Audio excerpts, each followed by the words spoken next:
بسم اللہ الرحمن الرحیم۔ یہ تیسرا سوال یہ ہے کہ عین جوانی میں پھیپھڑوں کے بیکار ہونے کی کیا وجوہات ہو سکتی ہیں، نیز اس کا علاج بھی جو ہے وہ بیان کریں۔ پھیپھڑوں کی اہم اور مشہور امراض جو ہیں کھانسی ہے، دمہ ہے، دق ہے اور سل ہے۔ یہ پھیپھڑوں کی جو ہے عام امراض ہیں جو کہ مریضوں میں پائی جاتی ہیں۔ اور یہ تپدے کو دیکھ لیں، یہ متعدی مرض بھی ہے، یہ ایک دوسرے سے منتقل ہوتی ہے، خاندان میں بھی خاندان سے دوسرے افراد کو منتقل ہو جاتی ہے، اس لیے یہ ایک موروثی مرض بھی ہے۔ موروثی طور پر بھی بعض لوگوں کے پھیپھڑے جو ہیں وہ متاثر ہو جاتے ہیں اور یہ اصل میں ان کا موروثی عمل ہوتا ہے۔ اسی طرح جو ہے سیل بھی جو ہے وہ پھیپھڑوں میں پس پڑ جانا، پھیپھڑوں میں انفیکشن ہو جانا، اور یہ سیل یہ بھی جو ہے موروثی بھی ہوتی ہے۔ اور اگر غلط ادویہ دے دی جائیں، مثلا کوئی کھانسی کا مریض جو ہے وہ کسی معالج کے پاس جاتا ہے اور معالج کو مریض یہ بھی کہتا ہے کہ مجھے کھانسی کے ساتھ بلغم آ رہا ہے، اور وہ مریض نباز نہیں ہے، وہ معالج نباز نہیں ہے اور مریض کی تشخیص کرنے کی اہلیت نہیں رکھتا، وہ مریض کا یہ دکھ سن کر کے بلغم بھی ساتھ آتا ہے، اگر اسے خشک دوائی تجویز کر دے گا کھانسی اور بلغم کے لیے تو وہ خشک دوائی جو ہے وہ بلغم کو گاڑھا کر دے گی پھیپھڑوں میں، جس سے بلغم وہاں رک جائے گا، روک کر وہاں پر تعفن پیدا ہوگا، وہاں پر تعفن پیدا ہونے سے تیزابیت پیدا ہوگی، وہ پھیپھڑوں کو زخمی کر دے گی، جس سے دق کی صورت پیدا ہو جائے گی۔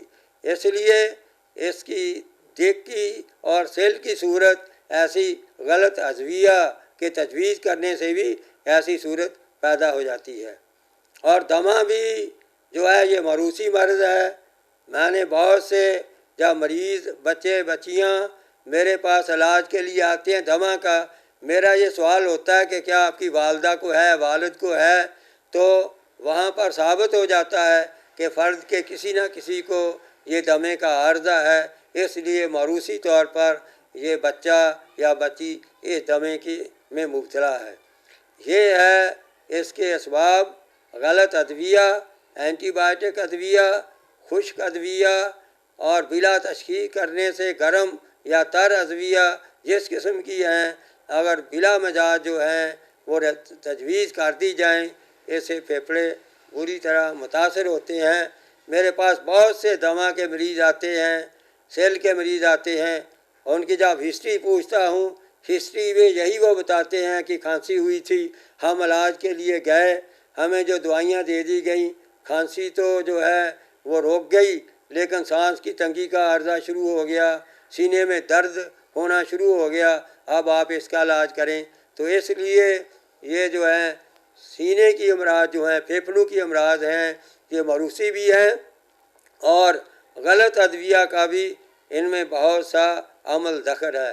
اسی طرح اگر کوئی عضلاتی مریض ہے، خشک مریض ہے، اس کا خون گاڑھا ہے، وہ زیادہ تر ایسی اغذیاں کھائے گا جو خشک ہیں، چنے، کریلے، اچار، چٹنیاں، پکوڑے، سموسے، وہ چٹ پٹی چیزیں کھائے گا تو لازماً اس کے جو پھیپھڑے ہیں متاثر ہو جائیں گے۔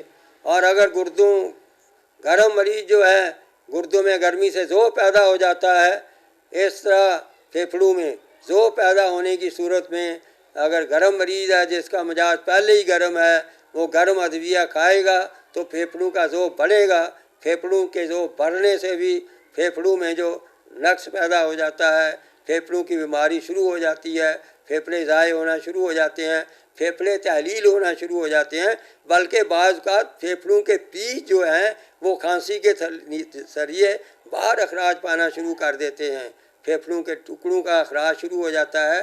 اسی طرح اعصابی تحریک میں پھیپھڑوں میں استرخاء ہو جاتا ہے اور کھانسی کی شکایت ہو جاتی ہے، اور جب بلغم زیادہ ہو جاتا ہے، اس میں بھی اگر صحیح علاج نہ کیا جائے اعصابی ادویہ اور اغذیہ دے دی جائیں تو وہ استرخاء بڑھ کر پھیپھڑے جو ہے نکارہ ہو سکتے ہیں، بیکار ہو سکتے ہیں۔ اس لیے جو ہے ان تمام جو ہیں اسباب کے مد نظر رکھتے ہوئے مریض کی جو ہے تشخیص کرنی چاہیے۔ یہاں پر جس واضح طور پر بندہ نے بتا دیا ہے کہ عضلاتی طریق میں پھیپھڑوں میں رطوبات خشک ہو جاتی ہیں، پھیپھڑوں کی وائبریشن پوری نہیں ہو پاتی، جیسے پھیپھڑے جو ہیں وہ ختم ہونے کی طرف چلے جاتے ہیں۔ غدی طریق میں پھیپھڑوں میں ذوب پیدا ہو جاتا ہے، اس ذوب کی وجہ سے پھیپھڑے مسلسل جو ہیں خراب ہوتے چلے جاتے ہیں۔ اعصابی طریق میں پھیپھڑوں میں استرخاء ہو جاتا ہے اور یہ استرخاء پھیپھڑوں کی خطرناک امراض کا روپ دھار لیتا ہے، اور یہ ہے اس میں اس کے حقائق اور اس کے نقائص کی وجہ۔ اگر اعصابی بلغمی اغذیہ متواتر کھائی جائیں گی تو وہ استرخاء بڑھتا جائے گا اور مریض کی حالت بگڑتی جائے گی۔ اس لیے یہ ضروری ہے کہ پھیپھڑوں کے امراض میں پہلے تشخیص کر لیں۔ اس کا علاج کافی مشکل ہے کیونکہ یہ صفراوی بھی ہے مرض، یہ بلغمی بھی مرض ہے، یہ سوداوی مرض ہے، یہ عضلاتی بھی ہے، اعصابی بھی ہے، غدی بھی ہے۔ اس لیے ہمیں جو ہے ان تحریکوں کے مد نظر رکھ کے پھیپھڑوں کا علاج کرنا ہوگا، کیونکہ یہاں پر سوال جو ہے یہاں تک کیا گیا ہے۔ علاج کے بارے میں اب میں گائیڈنس دوں گا۔ علاج کے بارے میں اگر عضلاتی تحریک ہے تو اس میں غدی عضلاتی ملین اور غدی اعصابی ملین ملا کر دیں، اس کے ساتھ کوئی اجوائن، پودینے، تیز پات اور کالی مرچ کا جوشاندہ لگا دیں۔ غدی عضلاتی اور غدی اعصابی اور اعصابی غدی ادویہ تصویق کر دیں۔ غدی عضلاتی اور غدی اعصابی زیادہ کھائیں اور اعصابی غدی جو ہیں وہ کم کھائیں۔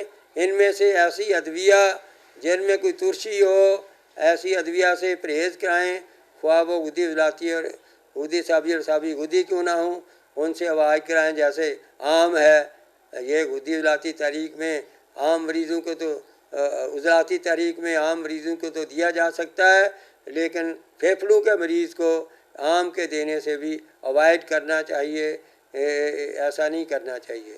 اسی طرح اگر غدی مریض ہے پھیپھڑوں کا تو اس کا علاج غدی اعصابی ملین اور اعصابی غدی ملین اور لہو کے خیار چمبر سے کیا جاتا ہے، اور انشاءاللہ وہ کھانسی جو سالہ سال قائم ہو کسی بھی دوائی سے جہاں جا رہی ہو، اس دوائی سے مریض جو ہے وہ سکھی ہو جاتا ہے، اسے بہت مزمن اور پرانی ہر قسم کی کھانسی سے اسے نجات مل جاتی ہے۔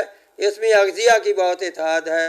اس میں جو ہے اغذیہ جو ہیں وہ مولی، گاجر، شلجم، کدو، ٹنڈے، گھیا، توری، مونگی کی دال، یہ 7 چیزیں کچی نہیں کھانی، سلاد بالکل نہیں کھانا، یہ پکا کر دینی چاہیے، اور اس میں کالی مرچ، ہلدی، ادرک، لہسن اور دھنیا اور ہلکا سا نمک جو ہے وہ ملا کر پکانا چاہیے۔ پانی نیم گرم استعمال کرنا چاہیے۔ پھلوں میں سے خربوزہ، پپیتا، سردا، گرما اور امرود کے سوا کوئی بھی پھل استعمال نہیں کرنا چاہیے۔ اور اگر غدی تحریک میں کھانسی کی بجائے دمہ ہو، استھما ہو، تو اس کے لیے اعصابی غدی ملین کے علاوہ ہم ذیق و نفس جوبسی جو ہے وہ دیتے ہیں، اور انشاءاللہ تعالی دمہ بھی رخصت ہو جاتا ہے، دمے کا مریض بھی صحت یاب ہو کر لوٹتا ہے۔ میرے پاس بہت سے مریض 20-15 جو ہیں وہ ڈیلی دمہ کے آتے ہیں، اور جو انشاءاللہ اللہ کے لطف و کرم سے شفا یاب ہو کر لوٹ جاتے ہیں۔ شرط یہ ہے کہ مریض اس میں ٹائٹلی پرہیز کر رہا ہو۔ جب تک اس میں دمہ کے مرض میں مکمل پرہیز نہ کیا جائے اس وقت علاج میں کامیاب ہونا کافی مشکل ہے۔ تیسری پھیپھڑوں کی مرض جو ہے وہ اعصابی تحریک میں ہوتی ہے، بلغم کی زیادتی سے ہوتی ہے، پھیپھڑوں میں استرخاء کی صورت پیدا ہو جاتی ہے۔ ایسی صورت میں علاج کرنے کے لیے بہترین مجرب جو ہے وہ حب وجل مفاصل ہے۔ اگر کسی کو قبض ہے تو 2 گولیاں صبح دوپہر شام دیں۔ اگر کسی کو قبض نہیں ہے تو پھر حب والفاصل 1 کے گولی صبح پیر شام دے دیں، اور ذیق و نفس بلغمی کا نسخہ جو حکیم انقلاب نے مجربات اتباع آپ نے تحقیقات المجربات میں لکھا ہے وہ ریکمینڈ کر دیں انشاءاللہ تعالی۔ یخنی کھانے کے لیے، یخنی کے استعمال کے لیے ریکمینڈ کر دیں، پانی نیم گرم ہی دیں، اور انشاءاللہ تعالی عصبی استھمے کا مریض، عصبی کھانسی کا مریض، اور اسی طرح عصبی پھیپھڑوں کی کوئی بھی خرابی ہو اس کا مریض جو ہے اسے شفا ہوگی، وہ ماشاءاللہ تندرستی سے ہمقرار ہوگا۔ یہ ہے پھیپھڑوں کی امراض اور ان کا علاج۔ لیکن یہاں پر ایک چیز مس ہو گئی ہے کہ کیسے پتہ چلے گا کہ یہ پھیپھڑوں کی خرابی عضلاتی ہے، غدی ہے یا اعصابی ہے؟ اس کے لیے آپ نے نبض ہی کو مد نظر رکھنا ہے۔ اگر نبض جو ہے وہ سلب ہے، سریع ہے، قوی ہے، مشرف ہے، اور جو ہے ایسی علامات نبض میں پائی جاتی ہیں تو عضلاتی ہے۔ کرورے کو دیکھ لیں، اس میں سرخی پائی جاتی ہے تو نبض اور کرورا دونوں کنفرم ہو گئے، تو یہ پھیپھڑوں کی عضلاتی خرابی ہوگی۔ اس کے لیے جو گدی میں نے علاج بتایا وہ آپ کریں۔ اسی طرح اگر نبض ضیق ہے، طویل ہے، مقام کے لحاظ سے درمیان میں ہے، تو یہ پھیپھڑوں کی گدی خرابی ہوگی۔ اس کا علاج میں نے جو گدی سابی اور سابی گدی ادویہ اور اغذیہ بتائی ہیں اس کے تحت کریں، کامیابی ہوگی۔ اور اگر مریض کی نبض عریض ہوگی، منخفض ہوگی، کثیر ہوگی، بطیء ہوگی، ایسی صورت میں وہ اعصابی تحریک سے پھیپھڑوں میں استرخاء ہے، اس کے کرورا میں سفیدی کا غلبہ ہوگا، مقدار میں زیادہ آئے گا، اور اس کا علاج جو ہے میں نے عضلاتی ادویہ سے بتا دیا ہے۔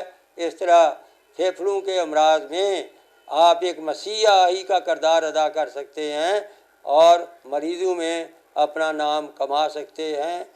اللہ حافظ۔